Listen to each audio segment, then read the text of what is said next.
Hello guys, কেমন আছো সবাই? আশা করি তোমরা সবাই খুব ভালো আছো। তো আজকে যে আমার ক্লায়েন্ট, তার অরিজিনাল নখগুলো ছিল খুবই বড়, তো একটা সুন্দর এক্সটেনশন করব। তো প্রথমেই ড্রিল দিয়ে ভালো করে ড্রিল করে নিলাম এবং ফাইলিং করার পর নেল টিপস আমি বসিয়ে নিচ্ছি।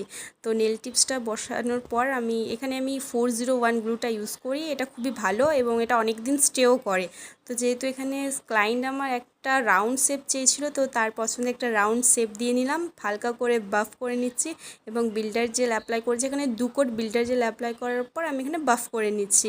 তারপর যেহেতু ক্লায়েন্ট আমার একটা পিঙ্ক কালারের একটা সেট চেয়েছিল, তো তার পছন্দে একটা পিঙ্ক কালারের সেট দিচ্ছি। তো পিঙ্ক কালারের সেট দেওয়ার পর মনে হচ্ছিল যেটা খুব খালি খালি মনে হচ্ছে, তো তাই আমার নিজের পছন্দের একটা ওমরে করেছি। এখানে হোয়াইট আর পিঙ্ক দিয়ে একটা সুন্দর ওমরে করেছি এবং ওমরে করার পর একদমই মনে হচ্ছে না সুন্দর, তো তারপর আমি এখানে একটা আর্ট করে দিয়েছি ফ্লাওয়ার দিয়ে।